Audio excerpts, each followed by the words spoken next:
What up, y'all? R to the double. Y'all in trouble. Coming back with part 2 of my update. Just getting back with y'all video that turned into a Nintendo GameCube love fest, man. Yeah, man. So like I was saying, that the Cube, it's bittersweet for me because, like I said, it's bitter because it was such a low selling system, which it deserved to sell triple that easy. And it was bitter also because it was the last time Nintendo went the power route. Like, okay, we're gonna compete with our opponents, with our competitors on the power level, on the graphical level, on the processing level, on the technological level. And they destroyed PlayStation in that. Like I said in the last video, they destroyed. Nobody can sit here and tell me the PlayStation 2 was anywhere near as advanced and as powerful as the GameCube. It wasn't. Take your DVD player has nothing to do with it, dude. Has nothing to do with it. Graphical processing power, the GameCube demolished the PlayStation 2.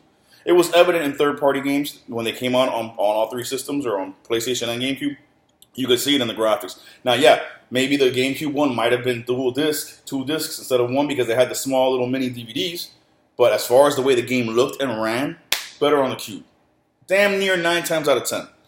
But it was sweet, man. It was bitter, but it was sweet because it was such a great collection of games, man.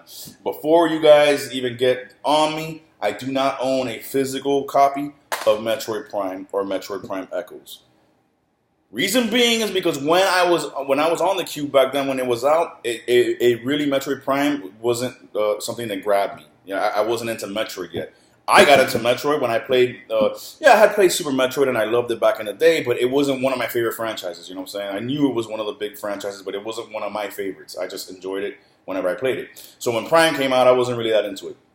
But when Prime 3 Corruption came out on the Wii and I played it with those controls, I fell in love. So I did go back and play the original Prime.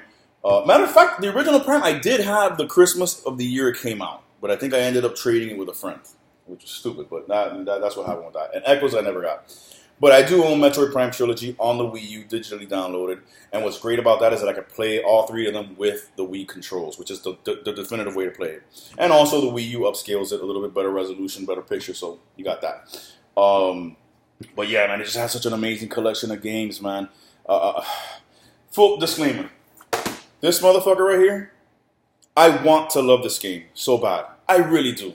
I really do. I'm not saying I don't like it. I'm not saying I hate it. No. I'm just saying I want to love it. The way I love Galaxy, the way I love 64, the way I love Odyssey. But I can't. Because for years now, from the year it launched till now, as a grown-ass man, I have been trying to get into this game. Every time I keep trying to get into it, the camera controls piss me off. They piss me off. And what pisses me off is that as far as I've seen, I got to check in the title screen. Maybe if there's an options option at the title screen, maybe it'll let me do it there. I haven't checked that. But when I pause it, and there's no control option to swap the controls or remap them. And it's something that could be such a simple fix for me. The C-stick, I don't like if I move the C-stick left, I don't want the camera to pan left. I want it to pan right. Like if I'm pushing left to come around right. I'm pushing right to come around left. That's the way that it is in my brain. That's the way that I feel comfortable. And that's the way it is in a lot of first-person shooters and in a lot of just 3D games, third-person action-adventure games on other consoles and on Nintendo consoles nowadays. Like right now, if you go to play Breath of the Wild, that's the way it is, default. And the fact that there's no way to change it, I can't get used to it. So I'm always falling, and I'm always dying because of that. So that's my main gripe with Sunshine, bro. I want to love it so bad because I've seen video playthroughs of this game, and it just looks so great. And I want to get to those parts of the game, but the controls are fucking with me. But I'm not gonna give up. I'm gonna keep trying because it's fucking Mario. It deserves it. But man, yeah, bro. Like I said, Eternal Darkness, man. Rogue Squadron, Star Wars Rogue Squadron, Rogue Leader. And I have Rebel Strike also, the third one. Just, man, to this day, those games stand out. To this day, they hold up. God damn, I miss Factor 5, man, the developer of those games, man. But yeah, man, the Cube, man, I was having so much fun with it, man. And here's a funny story, man. I was playing Eternal Darkness, right? And I was going through chapters, nigga. I was killing it. I went through. I want to say, okay, I was when I went to go play this particular game session, I was in I forget his name, but the church chapter where you're the monk in the church that you start decaying and aging as you go through the chapter, and you're trying to warn the bishop or take a letter to the bishop or whatever. I forget his name, bro. Whatever. That chapter is like the third or fourth chapter in the game. I was there. I played through that entire chapter. I played through the entire next chapter, which is the Mayan chick in the Mayan temple. And I went like halfway through the next chapter, and I fucking oh yeah, and I was going halfway through that chapter, and I ended up dying. I am so not used to going back to the 5th or 6th generation, whenever this was, where games weren't auto-saving. Man, I got so fucking heated, but I laughed at the same time. I was like, oh, you dumb motherfucker, dog. I should know better. I'm like, dude, this isn't PS3, PlayStation 4, this isn't Wii U, even maybe some Wii games that auto-save for you. This is from a generation of old, where you were using physical memory cards, where you have to actively pause the game or get to a save point and make sure you save on your memory card. I was livid, man. But as equally mad as I was equally laughing at myself, dog. Because I was like, that's how you know you've been around gaming for a long time, dude. I have transcended generations of gaming, dude. And I was like, dude, this was from a time where you had fucking, let me see if it has it here. Yeah. I don't know if you'll be able to make it up, but where you had to have a memory card. And I had it in there. I just forgot to pause and go save because I'm used to games auto-saving because we're in 2019. But I'm playing shit back from 2000, 2002, So, fucking hilarious, man. I'm gonna get back because I'm not done playing the cube. I'm still on it. I'm in love with that shit, man. I want to get back into my favorite my favorite GameCube game of all time. If y'all know me, y'all know it's Star Fox Adventures. I don't give a shit what anybody says. Oh, it's not a real Star Fox game. Oh, that was a horrible game. Why did they take him out of the cockpit? Man, fuck you. Go fuck yourself. Star Fox Adventures is amazing. It's a poor man's Zelda. Poor man's Zelda is better than pretty much any other game out there except the original Zelda or actual Zelda. So I'm fine with that. You give me a Zelda with Star Fox characters in that universe, fucking loved it. Fucking loved it. And I thought the graphics were amazing. I thought it was a hell of a swan song for Rare on Nintendo consoles before they left to, go do absolutely nothing for Microsoft. And no, that's the other thing, man. With Microsoft now and Nintendo linking up, I mean, today we had that in Indies World, whatever. And I don't watch those presentations, number one, because they're too fucking early. Number two, because I'm not that huge into indie games. So if there's a good one, I like hearing about it afterwards, but I'm not going to stay up and watch that presentation. But I heard now we're getting Ori and the Blind Forest has been confirmed for Switch. And then last year we had Cuphead come out. So it's like Microsoft and Nintendo now are really getting the ball rolling on this partnership. Banjo-Kazooie and Smash. Man, I can't wait for that shit, man. But yeah, man. I mean, I just been gaming, man. I'm still gaming on the Switch and on the PS4. Don't get it twisted. The Cube is taking most of my home time, but I'm still at Jurassic World Evolution on PS4, man. I have put so much time to that game. I love that fucking game. I literally just 5-starred my first park yesterday since I've had the game. It's hard, bro. People be 5-starring islands left and right. I don't know how the fuck they do it, man. I have been grinding trying to freaking 5-star. I finally did it yesterday.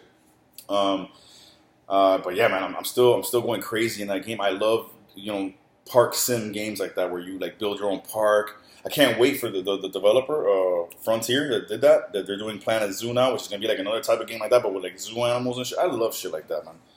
So I'm waiting on that. But yeah, I'm in. And also PlayStation Plus this past month they had Detroit Become Human and Heavy Rain for free.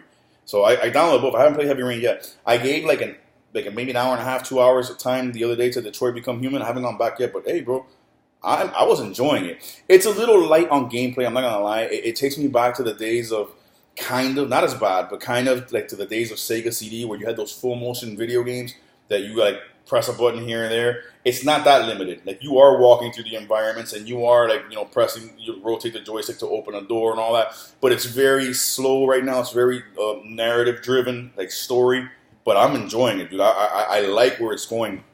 It has this vibe of where you're like these cyborgs or these robots, but you have human intelligence and all that, and it's like so far in the future, but the humans are treating you the same way that, like, no, not to get racial or anything, whatever, but how the black slaves were treated back in the day, or any group that's been oppressed or enslaved.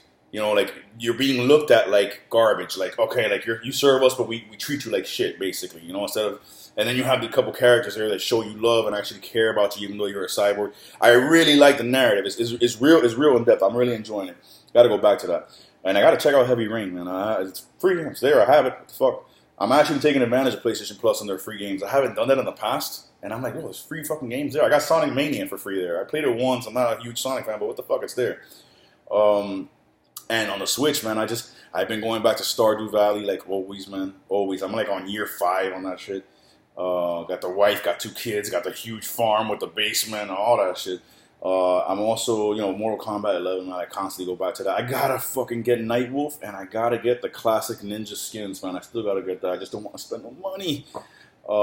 And now, speaking of now, at the end of this month, like in less than 2 weeks, we got Astral Chain. I gotta get it. What the fuck, man? And my kid's birthday's coming up too, so we gotta work that shit out. But what else, man? On the Switch, MK11. Went back to Aquamoto Racing Utopia because I wanted my Wave Race fix on the go. Like, I was at work and I was like, damn, I wish I was home playing Wave Race Blue Storm on the Cube. Hold on, 15-minute break. Fuck it, Aquamoto Racing Utopia. There we go. So I'm on that. I restarted Legend of Zelda Breath of the Wild again for a 3rd time, dude. I'm never trying to 100% it because I think, no offense to those of you guys who have, but I think you're a fucking psychopath if you 100%ed Breath of the Wild, because that means that you chased down 999 Korok seeds and you fucking did 120 shrines and all that shit and all the extra shit with the dragons and all that shit, and fuck that. I never even looked at the DLC. I'm like, this is way too much game here for me to fucking be looking at DLC. But I restarted that. And also jump back into Odyssey, man. I constantly go back to, those are like the 2 pillars on the Switch for me that I constantly go back to, is Breath of the Wild and Mario Odyssey, man. But I just been gaming like a motherfucker, dude. But right now, what's really taking my time as far as, like, right now I'm gonna go play. I like pretty much guarantee you, or I might just watch something. I'm kind of like tired, but whatever. The GameCube, man. The GameCube right now is what I'm on. I'm loving it, man. You know what I have there on the Cube that I might go back and hit up? Mortal Kombat Deadly Alliance, the beginning of the 3D era, of the 3D trilogy of Mortal Kombat games. I got that there on the Cube. I also got a game there then that I tried it once. I didn't really like it at all, but everybody loves it and everybody constantly raves about it. Kirby's Air Ride. I have that. I played it like once or twice when I got it for like $2 or $3 at a playing trade years back. And I just didn't get it. I was like, what the fuck is everybody making such a big deal about this? I played it like once or twice. I didn't like it. I might give it another chance now. Maybe years now down the road, maybe I can learn to appreciate it. But that's the thing, man. I love having these massive collections because I never really get bored, man. I mean, it's funny. The other day I caught myself standing there looking at it, and I'm like, I don't really feel like playing any of this. And I look at the bottom shelf, and I don't really feel like playing any of this. And then I look at the middle shelf, and I'm like, maybe there's something in there. I'm like, wait, hold up, man. There's way too many fucking games for me to not want to play any of this shit, man. And I just look at all these shelves, I'm like, I always find something, bro. I always find something, man. So, man, God has been good, man. And I'll continue to collect this as much as I can. But I'm just enjoying it, man. I'm enjoying life. I'm enjoying gaming and Astral Chain, bro. I'm fucking psyched for Astral Chain. It's funny with that game because I get psyched and then the next day I'm like, I'm not that psyched, whatever. I'm psyched. I bet you the day it comes out, I'm not gonna be psyched when I go buy it, and then the psych is gonna hit me like on the way home to play it. Like, okay, and I'm psyched, So, but yeah, man, it's been good, man. That's all I got for y'all right now, man. I hope you guys enjoyed these last 2 videos, man. Right now, I'm just vibing with the GameCube, man. God bless y'all. Stay gaming. Peace.